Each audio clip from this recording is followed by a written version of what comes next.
Marcus Johnson drove his old blue car slowly down Oak Street. It was late evening, and he felt tired after working a 12-hour shift at the city hospital. The streetlights made soft circles of light on the road. Marcus had been a nurse at Mercy Hospital for 15 years, caring for hundreds of patients. Tonight had been especially hard. A big traffic accident brought many hurt people to the emergency room, and Marcus had not taken a break all day. His mind was still at the hospital, thinking about the young boy with the broken leg who had been so brave. Marcus did not notice when the traffic light turned yellow, then red. He drove through it without stopping. In his mirror, he suddenly saw flashing blue and red lights. A police car was behind him. Marcus pulled over to the side of the road and waited. His heart beat faster. Marcus knew that some police stops could go wrong. He remembered what his father had taught him. Stay, calm, be polite, make no sudden movements. Two officers walked to his car. One was tall with a serious face. The other was younger and looked nervous. Marcus slowly put his hands on the steering wheel where they could see them. "License and registration, please," said the tall officer. His name tag read, Officer Wilson. "Yes, sir," Marcus said. "My license is in my wallet, and my registration is in the glove box. I'm going to reach for them now if that's okay." The officer nodded. Marcus moved carefully, taking out his wallet first. When he opened the glove box for his registration, a small photo fell out. It was a picture of Marcus in his nurse uniform with a group of children at the hospital's cancer ward. Officer Wilson picked up the photo and looked at it with surprise. "Is this you?" he asked. "Yes," Marcus said. "I work at Mercy Hospital in the children's wing." The younger officer stepped closer. "Mercy Hospital? In the children's wing?" "Yes, for almost 15 years now," Marcus said. Officer Wilson's face changed. "Step out of the car, please," he said. Marcus felt afraid but did as he was told. He stood by his car, trying to stay calm. "Turn around," the tall officer said. Marcus turned slowly, hearing the sound of handcuffs being taken out. "I'm sorry, but I need to put these on. Standard procedure when someone runs a red light after midnight in this neighborhood. There have been drug deals happening around here." The cold metal of the handcuffs closed around Marcus's wrists. A few cars passed by, slowing down to look. Marcus felt shame wash over him. What would his neighbors think if they saw him like this? Officer Wilson radioed the station. "I need a background check on a Marcus Johnson." "Date of birth?" he asked Marcus. "March 15th, 1978, Marcus answered quietly. While they waited, the younger officer noticed a special pin on Marcus's jacket. "Is that a hospital service award?" he asked. "Yes," Marcus said. "I got it last year for 15 years of service." The radio crackled. "Marcus Johnson. No criminal record. Clean driving record except for one parking ticket 3 years ago." Officer Wilson looked at Marcus more carefully. "You said you work in the children's wing at Mercy?" "Yes," Marcus answered. "I'm the head nurse on the night shift." The younger officer's face suddenly changed. "Wait, are you Nurse Marcus? The one who dresses up as superheroes for the kids with cancer?" Marcus nodded slowly. "I try to make them smile. It helps with healing." "My nephew was in that ward last year," the young officer said, his voice getting emotional. "He had leukemia. He always talked about the nurse who would read him stories and bring him little toys." "That was you?" Marcus looked at the officer more carefully. "What's your nephew's name?" "Tommy. Tommy Richards." Marcus's face brightened. "Tommy, the dinosaur expert. He's such a brave kid. How is he doing now?" "He's in remission," the officer said, his voice full of emotion. "The doctors say he's doing great." Officer Wilson immediately started removing the handcuffs. "I think there's been a misunderstanding here," he said. "We've had some trouble in this area, and when someone runs a red light at this hour—" "I understand," Marcus said, rubbing his wrists. "I should have been more careful. I was just thinking about a young patient and didn't notice the light." The officers looked at each other, clearly embarrassed about the situation. What had begun as a routine traffic stop had turned into something quite different. The man they had handcuffed was not who they expected. He was not a criminal or troublemaker. He was someone who saved lives and brought comfort to sick children. The next morning, Marcus arrived at the hospital for his shift. His wrists still felt sore from the handcuffs. He had not slept well, thinking about what happened. As he walked through the hospital entrance, he nodded to the security guard and headed to the locker room to change into his scrubs. "Nurse Johnson!" a voice called. It was Dr. Patel, the head doctor of the children's wing. "There you are. I've been looking for you." "Is something wrong?" Marcus asked, worried about his patients. "Not wrong, but strange," Dr. Patel said. "The police chief called the hospital this morning asking about you." Marcus felt his stomach tighten. Was he in trouble for running the red light? Apparently, there was some incident last night. Dr. Patel raised an eyebrow. Marcus explained about the traffic stop and how one of the officers recognized him as his nephew's nurse. "Well," Dr. Patel said, "the police chief wants to talk to you. He said it's important but not bad. You can use my office to call him." Marcus dialed the number with nervous fingers. The police chief answered right away. "Mr. Johnson, thank you for calling. I'm Chief Roberts. I understand you had an encounter with 2 of my officers last night." "Yes, sir," Marcus said. "But it was just a traffic violation. I did run a red light." "That's not why I'm calling," the chief said. "Officer, Parker told me about his nephew Tommy and how you helped him through his cancer treatment." Marcus relaxed a little. "I was just doing my job, sir." "Well, your job has made a difference, and it seems you've made quite an impression on our community. The thing is, we've been having problems with police-community relations, especially with minority neighborhoods. I've been looking for ways to build trust." "I'm not sure how I can help with that, sir," Marcus said honestly. "I have an idea," Chief Roberts said. "Would you be willing to meet with me later this week to discuss it?" Marcus agreed, curious about what the police chief wanted. That afternoon, Marcus worked with his young patients. 8-year-old Sophia needed help walking after her surgery. 10-year-old Miguel was scared about his upcoming operation, so Marcus spent extra time explaining everything using simple words and funny drawings.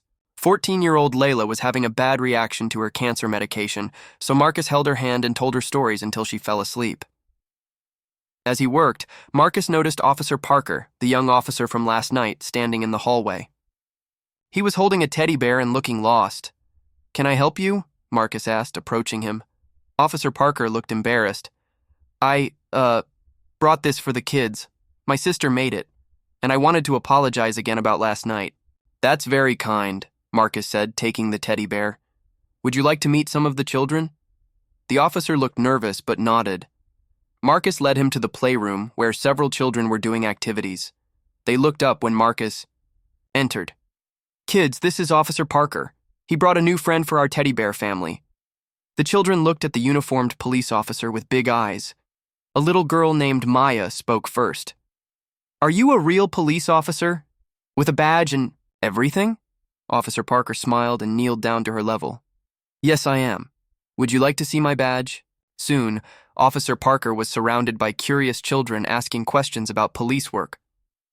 Marcus watched with a smile as the officer showed them his badge and let them try on his hat. The fear and tension from last night seemed far away now. Later, as Officer Parker was leaving, he stopped Marcus in the hallway. "I told the chief what happened last night. He was upset about how we handled things." "It was a misunderstanding," Marcus said. "It happens." "Not just that," Officer Parker said. "The chief thinks there's something important here. He's been trying to find ways to connect with the community better. He thinks you might be able to help." "Me? How?" "I don't know exactly, but he seemed excited about the idea. Just keep an open mind when you meet him, okay?" After Officer Parker left, Marcus continued his rounds. As he checked on Layla, who was finally sleeping peacefully, he wondered what the police chief could possibly want from him, and he wondered if what happened last night, the fear, the handcuffs, the shame, could somehow lead to something good. 2 days later, Marcus sat in the waiting area of the police station.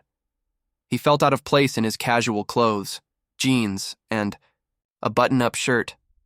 People walked by, some in uniforms, others in regular clothes. Some looked at him with curiosity. "Nurse Johnson?" A woman in a police uniform approached him. "Chief Roberts will see you now." She led Marcus through a hallway to a large office. Chief Roberts was a tall man with gray hair and kind eyes. He stood up when Marcus entered and offered his hand. "Mr. Johnson, thank you for coming. Please have a seat." Marcus sat down, still nervous. "You wanted to see me, sir?" "Yes," Chief Roberts said, sitting behind his desk. "First, I want to apologize for how you were treated during that traffic stop. My officers followed procedure, but sometimes procedure isn't enough." "I understand they were just doing their job," Marcus said. "Perhaps. But I've been thinking about something bigger." The chief picked up a folder from his desk. "I did some checking on you, hope you don't mind." Marcus shifted in his seat, uncomfortable. 15 years as a nurse, specialized training in pediatric care, 5 awards for excellence in patient care, started a program where hospital staff dress as superheroes for children with serious illnesses. The chief looked up from the folder. "Very impressive." "Thank you," Marcus said, not sure where this was going, "but there's something else I found that really caught my attention." Chief Roberts pulled out a newspaper article and handed it to Marcus. Marcus recognized it immediately. It was from 12 years ago. The headline read, "Local Hero Saves Officer's Life." There was a picture of a younger Marcus standing next to a hospital bed where a police officer lay recovering. "That was a long time ago," Marcus said quietly. "Officer Richard Thompson. Shot during a convenience store robbery. You were there shopping when it happened." Marcus nodded slowly, remembering that night. "I was just buying milk. I heard gunshots and everyone ran out. But I saw the officer on the ground." "You didn't run," Chief Roberts said. "You stayed. You used your nursing skills to stop the bleeding until help arrived. The doctor said your actions saved his life." "Anyone would have done the same," Marcus said. "No, Mr. Johnson. Not anyone would have risked their life for a police officer. They didn't know. Especially," the chief hesitated, "especially a black man helping a white officer?" Marcus finished the sentence. The chief nodded. "Officer Thompson retired 5 years ago, but he never forgot what you did. He's the one who recognized your name when the report from your traffic stop came across my desk." Marcus was surprised. "He remembered me after all these years?" He said. He could never forget the man who saved his life. Chief Roberts leaned forward. "And that's why I asked you here today. Our department has been trying to improve our relationship with the community, especially with minority neighborhoods. We've tried community meetings, outreach programs, body cameras, but something is still missing." "Trust," Marcus said simply. "Exactly. Trust. And that's where you come in." The chief stood up and walked to a large map of the city on his wall. "We're starting a new program, citizens and police officers working together on community projects. But we need someone who understands both sides, someone trusted by the community and respected by the police." Marcus finally understood. "You want me to help with this program?" "More than help. I want you to lead it." Chief Roberts turned to face Marcus. "Your work at the hospital shows you care about people. What you did for Officer Thompson shows you don't let uniforms and badges define who a person is. And what happened during your traffic stop shows you've experienced both sides of police interaction." Marcus didn't know what to say. This was not what he expected when he came to the station today. "I know this is sudden," the chief said.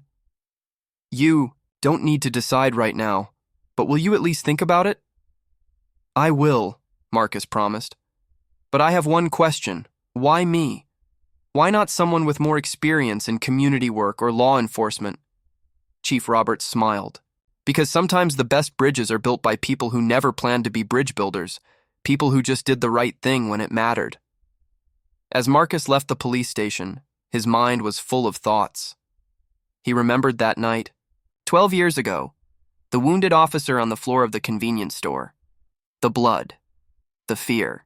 He remembered kneeling beside the officer, using his nursing skills to help, not thinking about anything except saving a life.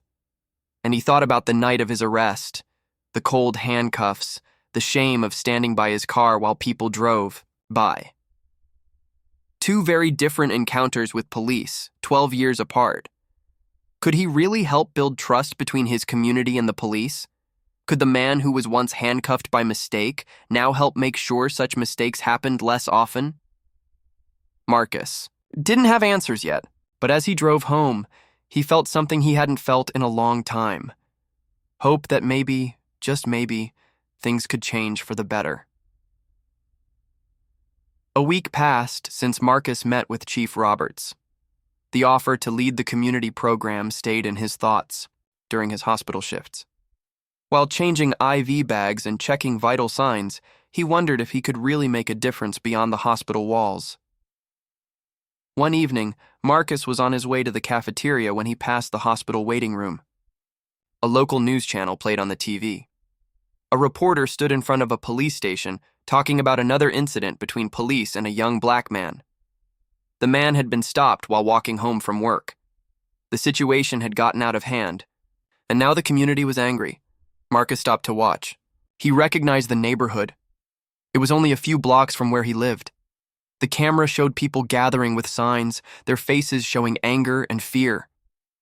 "Nurse Johnson?" a small voice called. Marcus turned to see 12-year-old Darius sitting in a wheelchair. Darius had sickle cell disease and came to the hospital often for treatment. He was looking at the TV, too. "Hey, buddy," Marcus said, kneeling beside the wheelchair. "What are you doing down here alone?" "My mom went to get me a snack," Darius said, his eyes still on the TV. "That's near where we live." Marcus nodded. "I know." "My brother got stopped by police last month," Darius said quietly. "He was just walking to the store. Mom was so scared when he called." Marcus didn't know what to say. He just put his hand on Darius's shoulder. "Is it always going to be like this?" Darius asked, looking at Marcus with serious eyes that seemed too old for his young face. Before Marcus could answer, Darius's mother returned with snacks. She greeted Marcus warmly, thanking him for keeping Darius company. As they left, Marcus watched them go, Darius's question still ringing in his ears. "Is it always going to be like this?" That night after his shift, Marcus didn't go straight home. Instead, he drove to his parents' house. Though it was late, he knew his father would still be awake. James Johnson had been a city bus driver for 40 years before retiring. He knew the city and its people better than anyone. Marcus found his father in the backyard garden, where he often went to think under the stars. "Dad," Marcus said, sitting in the chair next to him, "I need your advice." He told his father about the traffic stop, meeting Chief Roberts, and the offer to lead the community program. His father listened quietly. "So, what do you think I should do?" Marcus finally asked. His father was silent for a long moment. "When I was young," he finally said, "things were different. When a police car drove by, your grandmother would call us inside. She was afraid, and with good reason." Marcus nodded. He had heard stories about those times. "I raised you to be careful around police," his father continued. "To say yes, sir, and no, sir. To move slowly, to never give them a reason. I hated having to teach you that. I wanted better for you." "I know, Dad. But I also taught you something else. Do you remember?" Marcus thought back to his childhood lessons. "You taught me to be part of the solution." His father smiled. "That's right. Don't just complain about the darkness," I said. "Light a candle." He looked at Marcus. "This program could be your candle. But what if I can't change anything? What if it's just for show? Then at least you tried. And that young man on TV tonight, and all the ones who will come after him, will know that someone tried." His father reached over and put his hand on Marcus's. "But you can't do it alone. Make sure they're serious about real change." The next day, Marcus called Chief Roberts and asked for another meeting. This time, he came prepared with questions and ideas. He wanted to know exactly how the program would work, who would be involved, and how success would be measured. Chief Roberts answered honestly, We don't have all the details worked out. That's why we need you. But I can promise you this. We are serious about making real change. If I do this, Marcus said, I need to know it's not just for show, and I need to be able to speak truth, to power, even when it's uncomfortable. I wouldn't want it any other way, the chief said.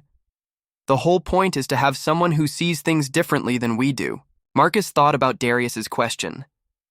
Is it always going to be like this? He thought about his father's words, light a candle, and he thought about all the young men who looked like him, who felt fear instead of safety when they saw police. Lights. Okay, Marcus said finally. I'll do it, but I'll need help. What kind of help? I want Officer Parker involved. He showed real compassion when he visited the hospital, and... Marcus hesitated. I'd like to meet Officer Thompson, the man whose life I saved. I think his story and mine together could be powerful. Chief Roberts smiled.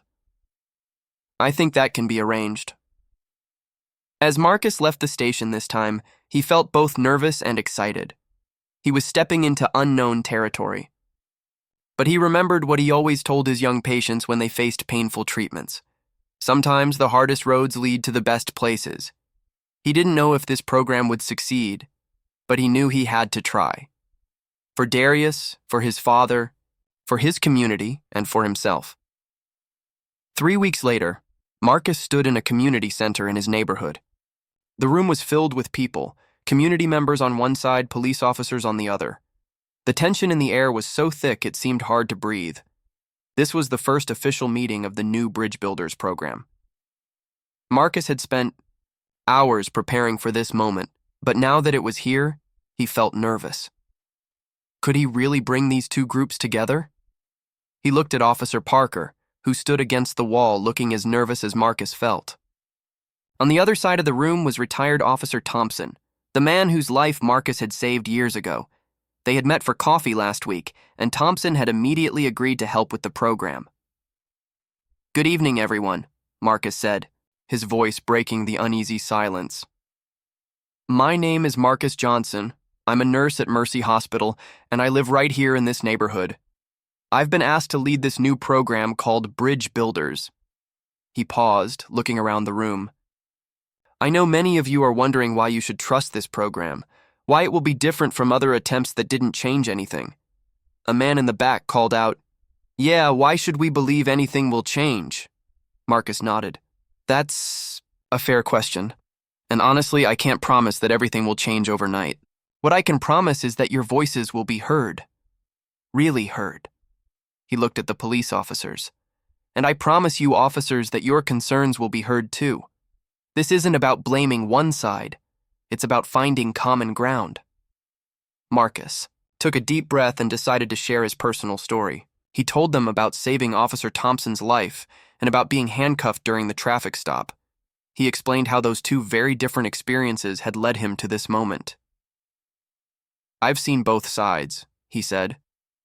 I know what it's like to be afraid during a police stop, and I know what it's like to work beside police to save a life.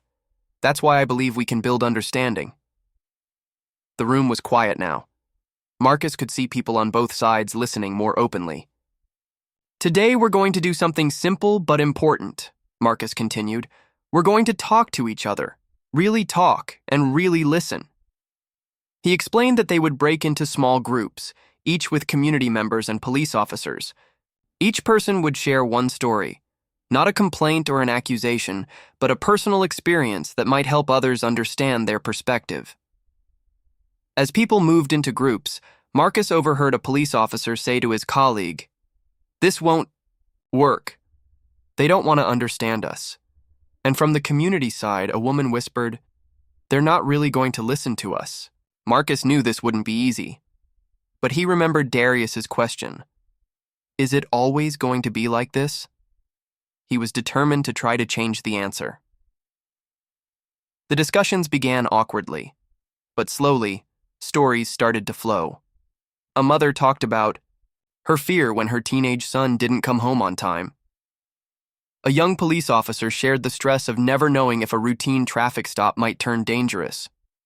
A teenager described being followed in stores. A veteran officer talked about the community members who had brought him food after his partner was injured. Marcus moved between groups, listening and sometimes guiding the conversations back when they got heated. He noticed Officer Parker deep, in conversation with an older man from the neighborhood, both leaning forward, truly engaged. Near the end of the evening, Marcus asked everyone to share one thing they had learned. People stood up one by one. "I learned that Officer Rivera coaches Little League in his free time, just like my uncle does," said a young man who had earlier seemed angry and distant. "I learned that Mrs. Thompson worries about her grandsons the same way I worry about my own boys," said a police sergeant. Not everyone spoke. Some still looked skeptical. Rome wasn't built in a day, Marcus reminded himself. After the meeting, as people were leaving, Officer Thompson approached Marcus. "You did good tonight," he said. This was just a first step, but it was an important one. "Do you think it will make a difference?" Marcus asked honestly. "I think it already has," Thompson said, pointing to Officer Parker, who was exchanging phone numbers with the older man he had been talking to. Small changes lead to bigger ones. As Marcus was packing up his papers, a teenage boy approached. Him. Marcus recognized him as Darius's older brother, the one who had been stopped by police. "My little brother said you might be doing something important," the teenager said. "He was right." "I'm trying," Marcus said. "We all are." "I want to help," the teenager said simply. "I'm good with computers. Maybe you need a website or something." Marcus smiled. "We definitely do. Come to the next meeting?" The boy nodded and left. Marcus stood alone in the community center, thinking about everything that had happened. One meeting wouldn't fix generations of mistrust, but it was a start. Outside, the sun was setting. Marcus saw Chief Roberts waiting by his car. "Well?" the chief asked. "What do you think? Can this work?" Marcus looked back at the community center, then at the neighborhood around them. His neighborhood. "It won't be easy," he said honestly. "There's a lot of hurt on both sides, a lot of mistrust. But yes, I think it can work. If we're all willing to listen as much as we talk. If we're all willing to see the person behind the label."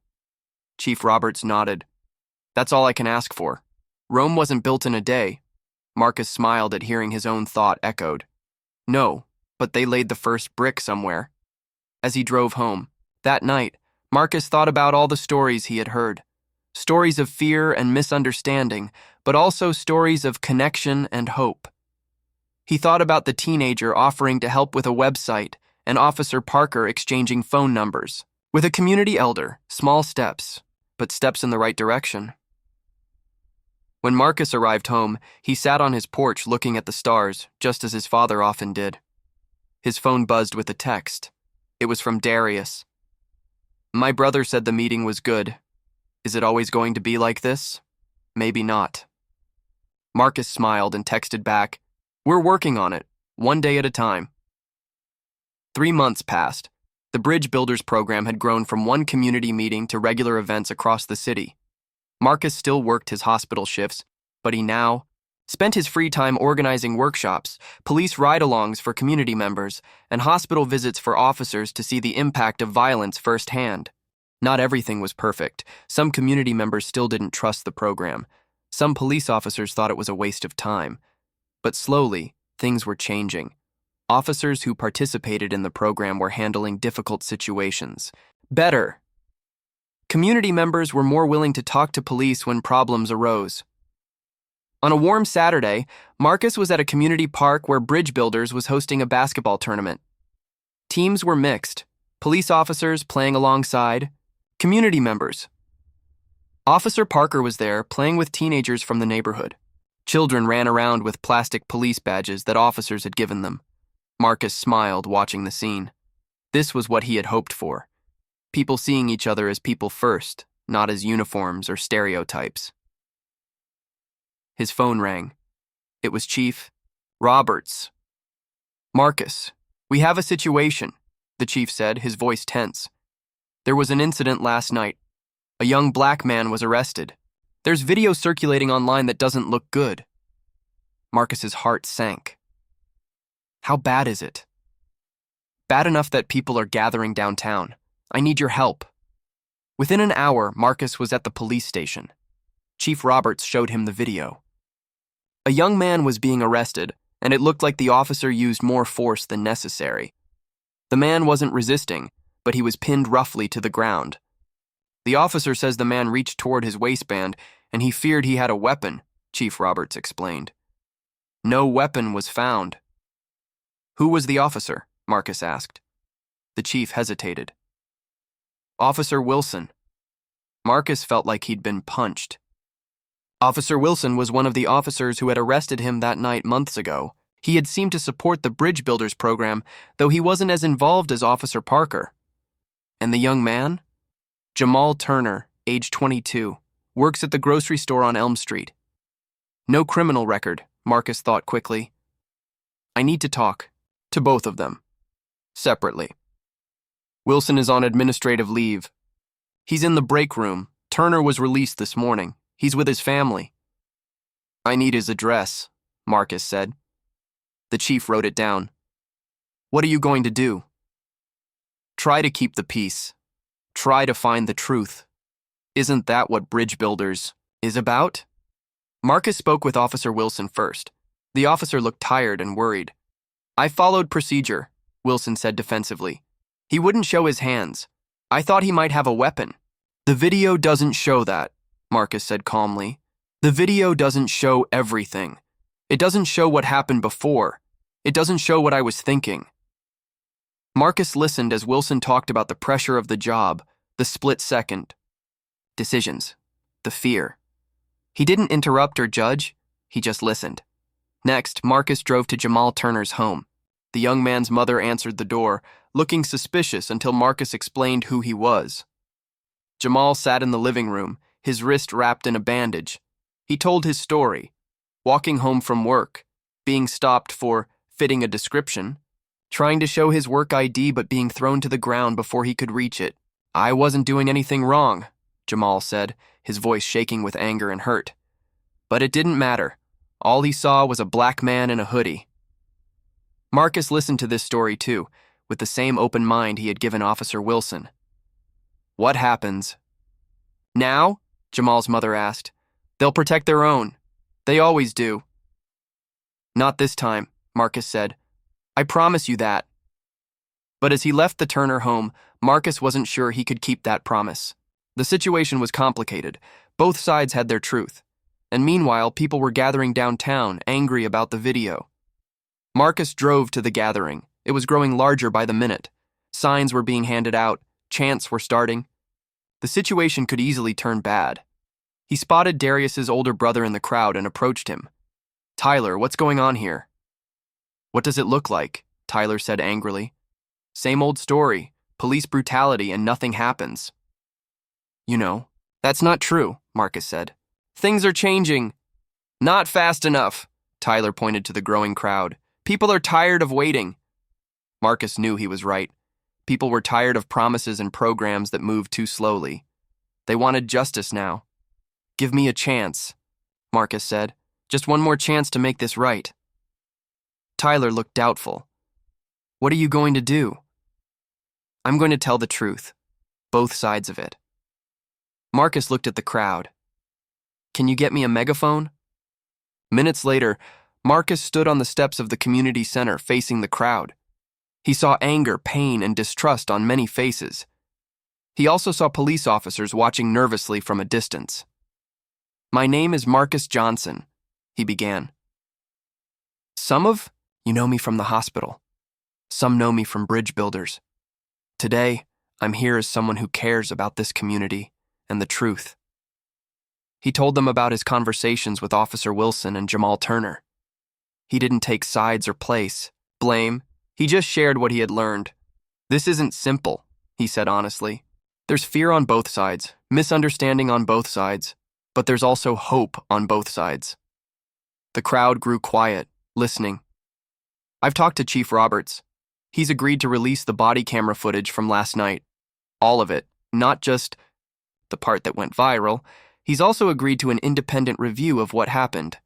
Murmurs spread through the crowd. This was unusual, Police didn't often release footage so quickly or agree to outside review. And I've talked to Jamal Turner, Marcus continued. He's agreed to meet with Officer Wilson, with mediators present, to talk about what happened.